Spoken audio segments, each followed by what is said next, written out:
Mesdames et messieurs, bonjour. Bienvenue dans le journal de PPACI TV. Voici les titres de cette édition.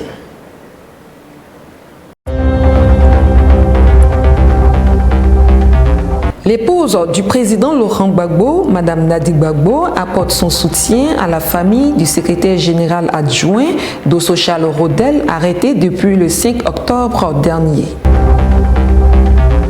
La Fédération des collectifs des docteurs en attente de recrutement du Côte d'Ivoire, FECODARCI, chez le premier vice-président, Dr Assoa Adou. La rencontre a eu lieu hier jeudi 24 octobre. Nadi Gbagbo était à Bingerville le mardi 22 octobre 2024 au domicile du secrétaire général adjoint en charge de la société civile Dosso Charles Rodel. L'épouse du président Laurent Gbagbo est allée apporter son soutien et son appui à la femme ainsi qu'à la famille biologique du secrétaire général adjoint, Kevin Comenon. Charles Rodel Dosso, secrétaire général adjoint en charge de la société civile, a été enlevé à son domicile puis inculpé le lundi 7 octobre pour trouble à l'ordre public et atteinte à la sûreté de l'État. La justice l'accuse d'avoir co-organisé une manifestation interdite en septembre contre la vie chère. Son fils Emmanuel Dosso, quant à lui, a été arrêté lors de la marche. Face à cette situation désastreuse, Nadi Gbagbo n'a pas pu s'empêcher de se rendre à son domicile 6 à Bingerville pour apporter soutien, affection et solidarité à sa famille. Devant ses proches et les membres de la direction du parti, Madame Dosso a relaté les faits de cette nuit du samedi 5 octobre dernier, devenue un traumatisme pour ses enfants. Prenant la parole, Nadi Gbagbo a salué la résilience de Madame Dosso. Elle lui a demandé d'adresser à Dieu des prières pour son mari et pour son fils. On est venu quand même vous dire que nous sommes avec vous, Madame Dosso. Vous avez été tellement brave et courageuse que moi, je n'ai même pas de mots d'encouragement à vous dire. Un jour qui passe est un jour béni, ça me rapproche de sa libération, parce qu'il va sortir. On va toujours dire aussi merci à Dieu, parce que peut-être c'est notre destin, mais on est vers la fin. Tout comme le président Laurent Gbagbo, son époux, Nadi Bamba accorde une importance particulière aux plus faibles de notre société. Dans les jours à venir, elle rendra visite à plusieurs familles de détenus. Les hôtes du jour, eux, se sont réjouis de la visite de Nadi Bamba. On peut dire merci au PPACI, merci au président Laurent Gbagbo, merci à la délégation qui est ici présente, merci du soutien. Dans une situation, on a besoin uniquement de soutien. On a pu sentir les gens autour de soi. Au cours de cette marche du 13 septembre contre la vie chère organisée par la société civile, 25 autres personnes ont été interpellées. Dr Assoa Adou, premier vice-président du PPACI, a reçu en audience la Fédération des collectifs des docteurs en attente de recrutement de Côte d'Ivoire, FECODARCI. C'était le jeudi 24 octobre au siège du parti. Ange Abraham. 2 ans en arrière, ils marchaient dans la capitale des affaires abidjanaise pour crier leur ras-le-bol face à cette longue attente pour leur recrutement. Eux, ce sont des titulaires de doctorat qui continuent de broyer le noir. Organisés au sein d'une fertière, la Fédération des collectifs des docteurs en attente de recrutement de Côte d'Ivoire, FECODARCI, ils ont été reçus par le premier vice-président du PPACI, Dr Assoa Adou. Ce dernier était entouré du professeur Toutou Toussaint et de l'ambassadeur Yoyo Toba, tous 2 vice-présidents exécutifs du parti. À tour de rôle, les docteurs ont dénoncé des pratiques non recommandables et exposé les problèmes qui minent l'enseignement supérieur, notamment en ce qui concerne le recrutement des docteurs en Côte d'Ivoire. Le favoritisme, le mercantilisme et autres faits pas glorieux depuis la prise en main des recrutements par le ministère des tutelles ont été évoqués lors de cette rencontre. Suite à leurs différents exposés, le vice-président Assoa Adou a félicité les docteurs pour leur courage en raison de ce qu'ils subissent après toutes ces années de sacrifices. Aussi, leur demande-t-il de ne point baisser les bras, car seule la lutte paye. Ne tenez pas compte de ce que vous appelez ils viennent pas. Quand on lutte là, c'est qu'on a compris. Mais on ne comprend pas tous en même temps. En même temps, hein. Moi qui suis devant vous là, j'ai fait 4 ans d'exil, j'ai fait 4 ans du camp pénal. Je suis sorti presque aveugle. Mais on continue à lutter. Parce qu'il faut que le pays change. Et un pays ne peut pas changer sans sacrifice. Sans sacrifice. Les Européens que nous admirons là, ils ont lutté. Hein? Je donne toujours l'exemple. Je dis, tous les 1er mai, nous fêtons la fête du travail. Mais nous ne savons pas que pour avoir la fête du travail, des Américains se sont fait fusiller.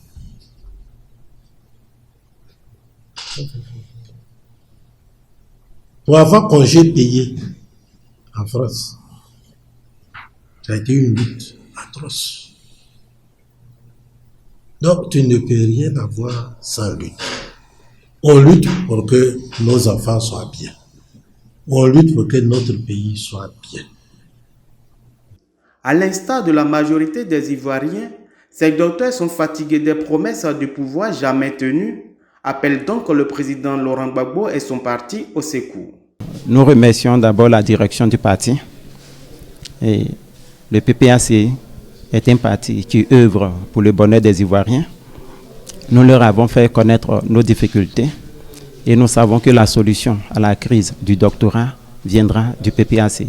Ça viendra tout simplement parce que le président, son Excellence Gbagbo Laurent, a pris un décret pour insérer tous les docteurs médecins qui avaient ce même problème. Donc je crois que la résolution de ce problème viendra du PPACI. Toutefois, ils espèrent une reconsidération de la situation par le gouvernement et surtout par le chef de l'État. Je demande au président, son Excellence Alassane Ouattara, de prendre un décret qui permettra l'insertion professionnelle de tous les docteurs, sans exception. Dr Assoadou a demandé à ses hôtes de produire un document relatif aux faits énumérés afin de les transmettre fidèlement au président Laurent Gbagbo.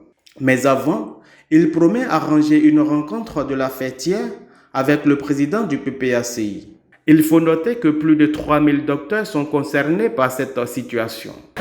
Depuis l'ouverture de la révision de la liste électorale le 19 octobre 2024, le ministre Issa Mali Coulibaly, président de l'inspection générale du parti, est sur le terrain dans les régions de la Bagoué et du Poro pour la supervision de cette opération.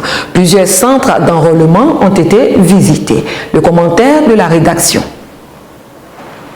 Le ministre Issa Mali Coulibaly, par ailleurs spécialiste des questions électorales, continue la sensibilisation et la supervision du processus de révision de la liste électorale dans sa région. Les 20, 21 et 22 octobre 2024, il s'est rendu dans les centres d'enrôlement de Karafigué, Koni et de Boundiali pour constater le déroulement de l'opération. À chaque étape, le président de l'inspection générale du PPACI a encouragé les agents et les représentants de partis politiques. Il a profité de son arrivée à Boundiali le 22 octobre 2024 pour faire les civilités aux responsables de la CEI départementale avant la visite des centres d'enrôlement. Mais on ne peut pas être là tout le temps et on ne peut pas être partout.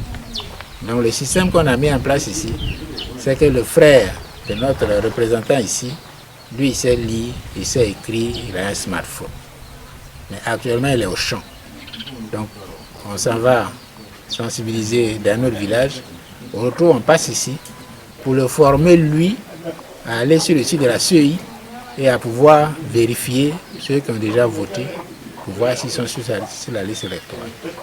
Et tous les gens du village seront approchés progressivement et viendront pour vérifier s'ils sont sur la liste électorale. De telle sorte que ce soit uniquement les nouveaux majeurs qui vont aller au centre d'enrôlement. C'est les travaux champêtres, il faut que les gens perdent le moins de temps possible, sinon ça va rendre les facteurs qui font qu'ils ne vont pas. On est venu dans ce village parce qu'on a eu le rapport de la révision électorale sur les 2 premiers jours, le samedi 19 et le dimanche 20. Le résultat n'est pas bon. Il n'y a que 25 personnes dans les 2 catégories, dans les 2 sexes qui sont passés au centre de révision de la liste électorale.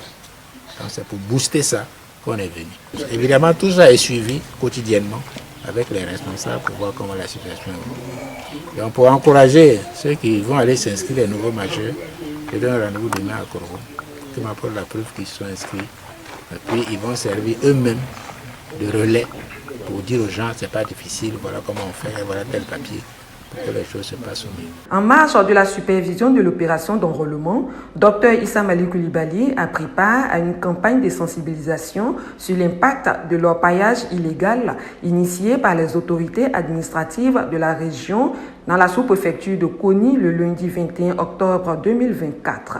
Cette initiative a connu la collaboration de la Direction régionale des mines et le groupement spécial de lutte contre l'orpaillage illégal GSLOI, issu du groupement interministériel rattaché au Conseil national de sécurité CNT au sein de la 4e Légion de la gendarmerie.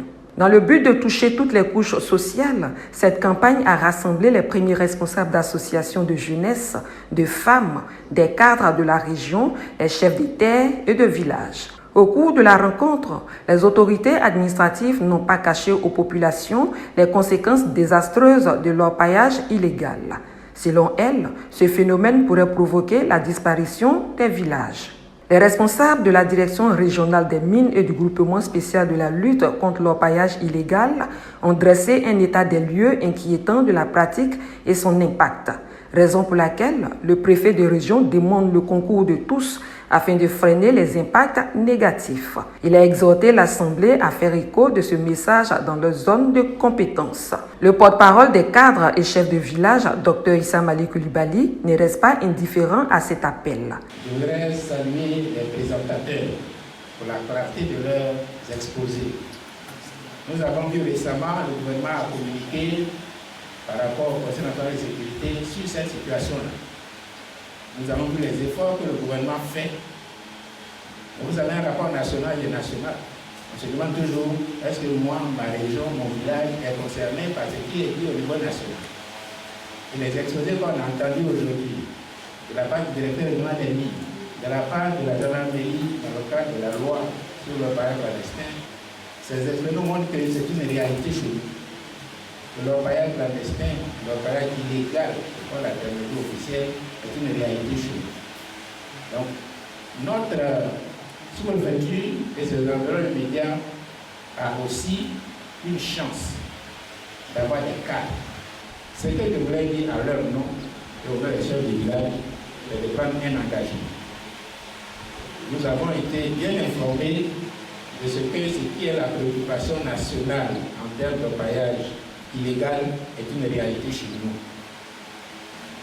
On ne peut pas, en tant que cadre, savoir ça et puis ne rien faire. Donc notre responsabilité nous impose, nous tous, et c'est ce que je voulais vous dire à leur nom, c'est notre engagement à accompagner ce processus. Pour le ministre Issa Malik Coulibaly, l'orpaillage clandestin a connu un essor grâce à une politique gouvernementale mal ficelée. Il demande alors aux populations d'accorder à nouveau leur confiance au président Laurent Gbagbo, dont la gouvernance continue de marquer positivement les esprits. La deuxième vice-présidente exécutive en charge du district autonome d'Abidjan, Dr Agnès Monet, était dans la fédération de Makori le dimanche 20 octobre dernier. Occasion pour Dr Agnès Monet de faire le bilan de la 3e phase de l'opération CAP 2025 et visiter quelques centres d'enrôlement de la commune. Françoise Rabé. La deuxième vice-présidente exécutive en charge du district autonome d'Abidjan, Dr Agnès Monet, était à Marcory le dimanche 20 octobre dernier dans le cadre de la mobilisation et la sensibilisation pour l'inscription sur la liste électorale. Réunion technique donc, en présence du secrétaire général adjoint en charge de Makori Doucouré Toussaint, le fédéral et les responsables des sections et du comité de base pour parler de l'opération d'enrôlement dans la commune de Marcory. Comment inscrire les nouveaux majeurs, les documents à fournir, comment mobiliser les femmes. Tout est passé en révision avec les responsables du Marcory. Après la séance de travail, la deuxième VPE est allée visiter quelques centres d'enrôlement de la commune de Marcory afin de constater l'effectivité de l'opération de la révision de la liste électorale et l'enrôlement des nouveaux majeurs. Pour ce tout début de l'opération, ce n'est pas l'affluence des grands jours. Pour l'inscription des militants et sympathisants du PPACI sur la liste électorale, les responsables de la fédération des Marcory ont promis s'impliquer davantage pour donner au président Laurent Gbagbo le maximum d'électeurs. Dimanche 20 octobre 2024, une grande mobilisation a eu lieu à Songon, plus précisément à Abadien-Kouté, un événement fort dans la dynamique politique de la Côte d'Ivoire. Sylvain Lobo. Sous la houlette de Paulin Aguedé, chef d'une délégation de 4 membres, parmi lesquels se trouvent le secrétaire national technique, Marcelin Niawa, et 2 représentantes de la Ligue des femmes du PPACI, en l'occurrence Ouattara Geneba et Roselyne Gay, à faire résonner les revendications du Parti des peuples africains Côte d'Ivoire pour la défense des libertés, des droits humains et contre la gouvernance du RHDP. Un message fort porté aux citoyens pour une mobilisation générale en vue de l'élection de 2025. Les thèmes abordés lors de cette mobilisation s'articulent autour de 4 grands axes. La réinscription du président Laurent Gbagbo sur la liste électorale, la libération des prisonniers politiques, l'engagement pour des élections transparentes et la dénonciation de la mauvaise gouvernance du RHDP. Les 2 premiers axes ont été substantiellement exposés par Marcelin Niawa, secrétaire national technique du PPACI. Nous sommes ici ce soir pour vous dire, ne croisez pas les bras. Luttez, vous avez le droit avec nous.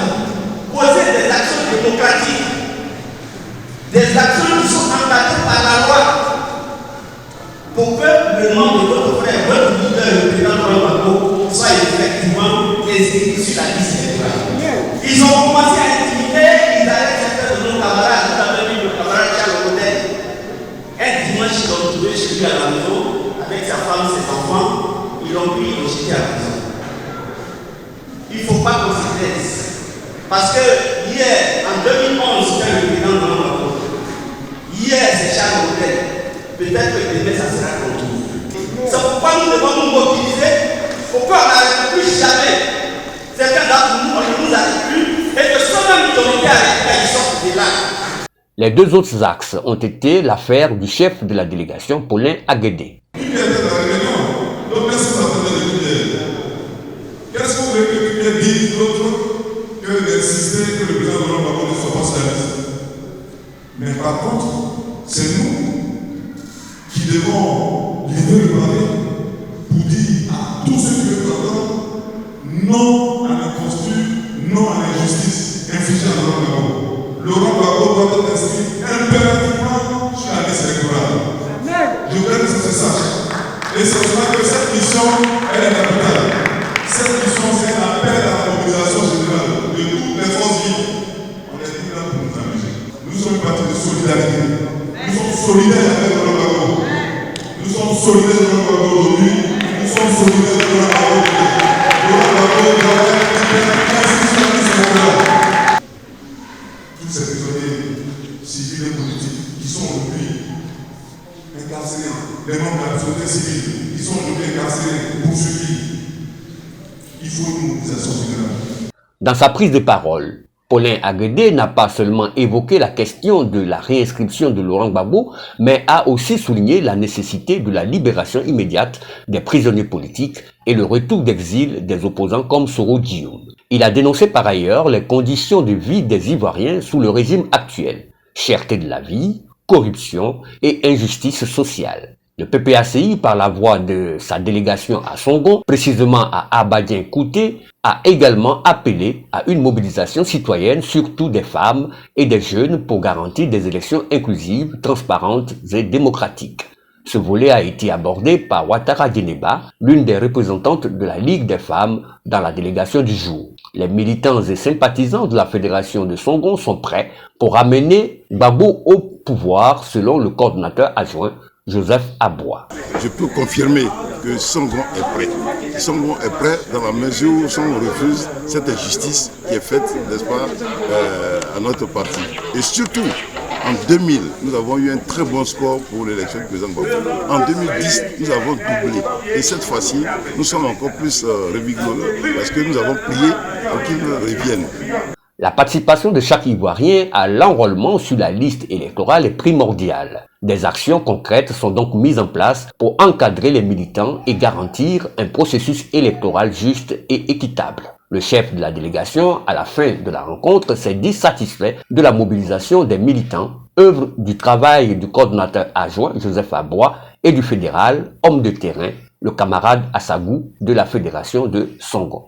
Nous sortons de là satisfaits parce que nous avons été enrichis par certaines préoccupations, certaines questions qui nous ont été posées et je pense que nous sommes prêts. À l'aune de la révision de la liste électorale, je pense également que Songo est prêt à faire de la forte mobilisation, à mettre en place une équipe d'éveil afin que les uns et les autres se fassent enrôler. Pour qu'au soir des élections de 2025, le président Laurent Gbagbo soit vainqueur. La bataille pour la démocratie et les libertés ne fait que commencer. Ce rassemblement ici à Abadien-Kouté montre que la Côte d'Ivoire est prête à reprendre son destin en main. L'envoyé du président Laurent Gbagbo affirme avec force que le PPACI sera toujours aux côtés des populations pour une Côte d'Ivoire libre, juste et solidaire. L'opération de révision de la liste électorale a débuté le 19 octobre 2024 et prend fin le 10 novembre. Mobilisons-nous massivement pour y prendre part. Point final de cette édition. Merci de nous avoir suivis. Au revoir.